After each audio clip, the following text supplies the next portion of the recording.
بسم اللہ الرحمن الرحیم۔ السلام علیکم دوستوں، ایک مسلمان اور ایک عیسائی دونوں سفر کے ساتھی بنے، کیونکہ دونوں کو ایک ہی منزل پر جانا تھا۔ لہٰذا انہوں نے سوچا کہ ہم دونوں کو جب ایک ہی جگہ جانا ہے تو بہتر یہی ہوگا کہ ہم دونوں ایک ساتھ سفر کریں، اس سے ہمارا سفر بھی اچھا گزرے گا۔ ابھی منزل پر پہنچنے میں 2 دن باقی تھے کہ دونوں کا سفر میں کھانے کا سامان ختم ہو چکا تھا۔ دونوں آپس میں سوچ وچار کرنے بیٹھے۔ مسلمان نے مشورہ دیا کہ ایک دن آپ دعا کریں کہ ہمیں کھانا ملے اور دوسرے دن میں دعا کروں گا کہ کھانا ملے، لیکن عیسائی نے کہا کہ پہلے آپ دعا کریں۔ لہٰذا مسلمان نے ایک طرف ہو کر اپنے پروردگار سے دعا مانگی تو تھوڑی دیر میں ایک آدمی گرم گرم کھانے کے طشت لے کر آ گیا۔ یہ دیکھ کر مسلمان بہت خوش ہوا کہ اللہ تعالیٰ نے میری عزت رکھ لی۔ کھانا کھا کر دونوں چین کی نیند سو گئے۔ دوسرے دن عیسائی کی باری تھی۔ وہ دیکھنے میں بڑا سکون میں نظر آ رہا تھا۔ اس نے ایک طرف ہو کر دعا کی۔ تھوڑی دیر میں پہلے دن سے 2 گنا کھانا آ گیا۔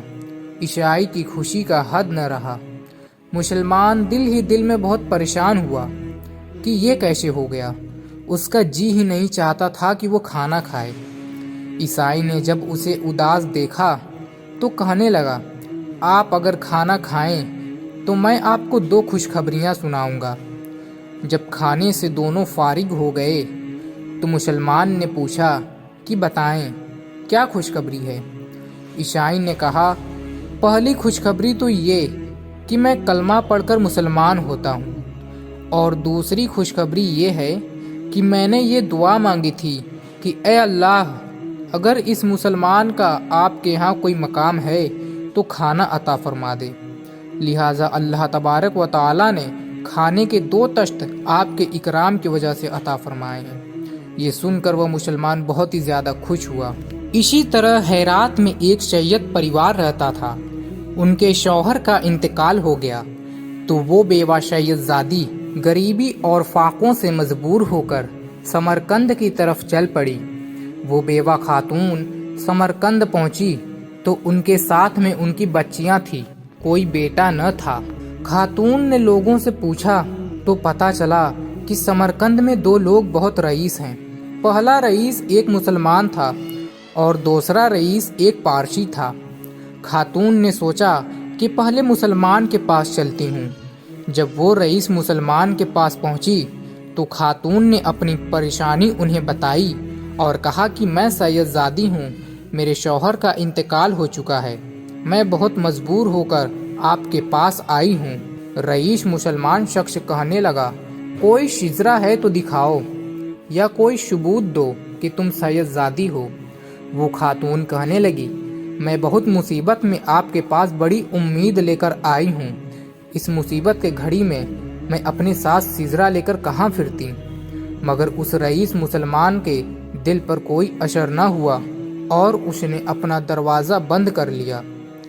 بیوہ خاتون نے مجبوراً رئیس پارسی کی طرف جانے کا ارادہ کیا کہ شاید وہاں سے کوئی مدد مل جائے۔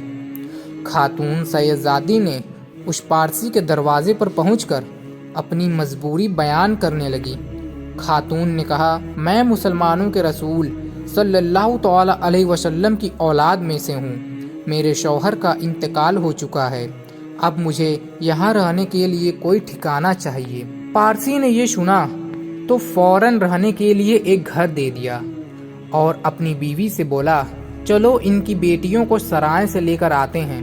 مسلمان رئیس جب رات کو سویا تو وہ خواب میں دیکھا کہ وہ جنت میں ایک محل کے دروازے پر کھڑا ہے اور سامنے حضور اکرم صلی اللہ تعالی علیہ وسلم کھڑے ہیں۔ مسلمان رئیس پوچھتا ہے، اے اللہ کے رسول، یہ محل کس کا ہے؟ حضور اکرم صلی اللہ تعالی علیہ وسلم نے فرمایا، یہ ایک ایمان والے کے لیے ہے۔ یا اللہ کے رسول، میں بھی ایک ایمان والا ہوں، یہ محل آپ مجھے عنایت کیجیے۔ حضور اکرم صلی اللہ تعالی علیہ وسلم نے فرمایا، اگر تو ایمان والا ہے تو گواہ پیش کر۔ کوئی ثبوت پیش کر کہ تو ایمان والا ہے۔ میری بیٹی تیرے دروازے پر گئی تھی تو تو نے سید زادی ہونے کا ثبوت مانگا تھا نا؟ اب تیرے پاس ایمان والا ہونے کا کوئی ثبوت ہے تو پیش کر۔ اس کی آنکھ کھلی تو بہت پریشان ہوا، نوکروں سے پوچھا کہ وہ بیوہ خاتون سید زادی کدھر گئی؟ تو نوکروں نے بتایا کہ وہ پارسی کے پاس گئی ہے۔ اس رئیس مسلمان نے سردیوں میں نہ جوتے پہنے نہ کپڑے، بس دوڑ لگا دی اور پارسی کے دروازے پر پہنچ کر دروازہ کھٹکھٹانے لگا۔ پارسی باہر نکلا تو مسلمان نے کہا، میری مہمان مجھے واپس کر دو۔ پارسی کہنے لگا، حضور وہ تو اب میری مہمان ہیں۔ تو رئیس کہنے لگا، میرا سارا سرمایہ لے لو، میری ساری دولت لے لو، بس میری مہمان مجھے واپس کر دو۔ پارسی نے روتے ہوئے کہا، حضور بنا دیکھے سودا کیا تھا، اب جب دیکھ چکا ہوں تو ہرگز واپس نہیں کر سکتا۔ جس خواب میں تجھ کو دھکے ملے ہیں اسی خواب کو میں نے بھی دیکھا ہے۔ اللہ کے نبی صلی اللہ تعالی علیہ وسلم نے تجھ کو دور کیا اور میری طرف دیکھ کر بولے، تو نے میری بیٹی کو ٹھکانہ دیا ہے، تجھے اور تیری نسل کو جنت مبارک ہو۔ پارسی کہنے لگا، میں تو کلمہ پڑھ کر ایمان لا چکا ہوں اور الحمدللہ اب میں مسلمان ہوں۔